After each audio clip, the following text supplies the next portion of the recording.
Welcome to the Dethroning Your Inner Critic YouTube channel.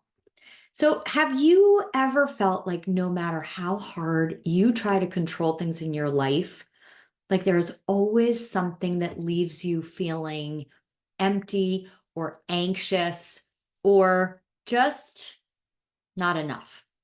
Like there's a part of you that's constantly at war and pushing to make things perfect. But deep down, you just want peace.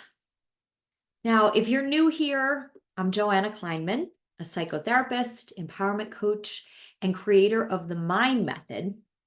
And I help people break free from the limitations of their automatic mind and step into the life that they've always wanted. So today I want to talk about a way to finally let go of the exhausting struggle, a way to access something called a surrendered heart, where peace and fulfillment aren't about controlling everything, but about freeing yourself from that inner war. So today we're diving into the 7 steps to accessing a surrendered heart. Now you might be wondering, what exactly does that mean, a surrendered heart, and why does it even matter? Well, in simple terms, a surrendered heart is when we let go of that constant need to control and plan and orchestrate and perfect, and instead trust that things will work out because we're guided by a deeper, wiser part of ourselves. Now, there's something that many of us deal with, sometimes without even realizing it, and that is this automatic voice in our mind that's always judging and doubting and comparing and criticizing. But what if I told you that there's another voice, a deeper, truer voice that is your authentic self? So this voice speaks with calmness and clarity and helps us feel at peace and centered with ourselves and with our lives. And we can tune into that authentic part of ourselves and quiet that automatic voice. Now, each of these steps that I'm going to talk about brings us closer to letting go and trusting life and finding a deeper sense of fulfillment. So step 1 is to recognize moments of awe and connection. That's the first step to a surrendered heart. Noticing these moments of awe, which are the times where you feel connected to something bigger than yourself. And maybe it's looking at a beautiful sunset or feeling gratitude for something in your life, or maybe it's a kind moment with a friend. But science shows us that experiencing awe activates the pleasure centers of our brain and reminds us not only of life's beauty, but that we are connected to something bigger. So here's a practice for step 1. Every day, find something that makes you feel in awe, even if it's as simple as noticing a flower or noticing a peaceful moment, and reflect on how it feels to be a part of something bigger and allow this feeling to help you trust in the flow of life. Now, step 2, listen to your inner knowing. Now, this is about tuning into your inner wisdom, your intuition. See, your authentic self communicates to you through subtle nudges. You know, those gut feelings where you seem to know what might be the right direction or what might be making you feel kind of constricted inside. Now, when we tune down into that deeper wisdom and we turn the volume down of the automatic mind, right, which is often operating out of fear and worry, right? When we tune that down, that's when we can create the space to hear this deeper wisdom. So a practice for step 2 is next time you're faced with a decision to make, just take a moment Take a deep breath and pause and ask yourself, is this choice driven by fear or by alignment with who I truly want to be? And just asking that simple question connects you with your inner knowing and moves you closer to that surrendered heart. Step 3 is to embrace oneness and interconnection. See, we're all connected. Everything in the universe is part of a larger whole. And when we understand this, we feel less alone. We feel less in need of controlling everything. And science even backs this up.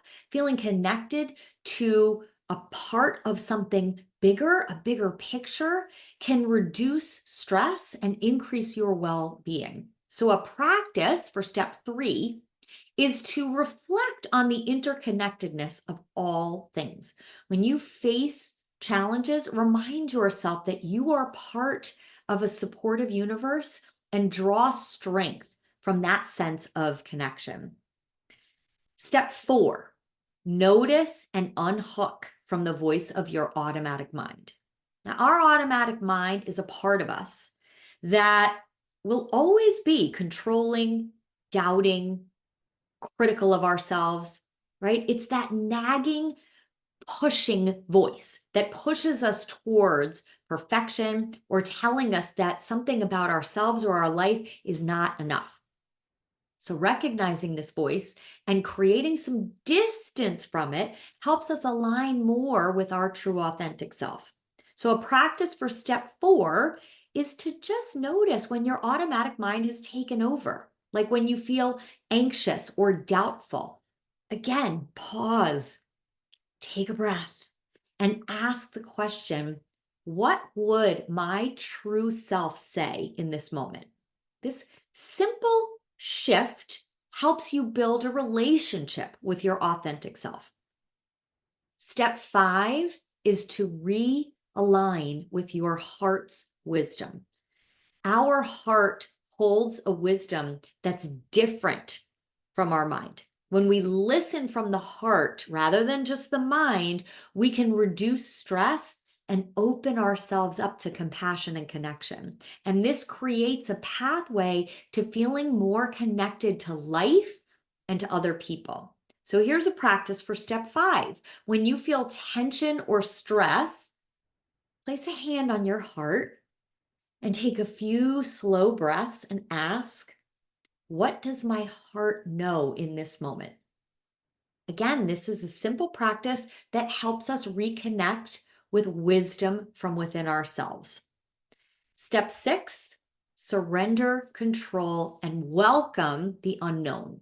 Now, letting go of control can feel very scary, but it's actually a powerful step to find peace. Our automatic mind loves certainty and predictability, but real growth and true joy happen when we trust life's flow. And research even shows that when we're comfortable facing uncertainty, we reduce the brain's response to fear. So here's a practice for step 6. Start small. Choose one small thing each day to let go of, and notice how it feels to release control. To say to yourself, I am open and I trust life. Embrace that sense of freedom as you practice surrendering to the unknown. And step 7 is to cultivate love and compassion. Love and compassion help us feel connected to other people and to life. So when we give or receive kindness, we experience a sense of unity and calm. Now, neuroscience tells us that acts of compassion release hormones that make us feel good and reduce our stress. So a practice for step 7 is to engage in one small act of kindness every day. That could be to yourself or an act of kindness to somebody else. And notice how it opens your heart and brings that sense of connection. When we live from a place of love, we're actually nurturing our surrendered heart. So to live with a surrendered heart is to let go of our automatic mind's grip and tune into our authentic self and trust the wisdom of the universe. And through these 7 steps, we begin to see that fulfillment isn't about striving or controlling or reaching some arrival point. It's about aligning with life's natural flow. So, this journey of mastering your mind is the path to reclaiming a life of inner peace and joy. Thank you for joining me along this journey. And if this resonates with you, please subscribe for more insights and practices to help you access your true self.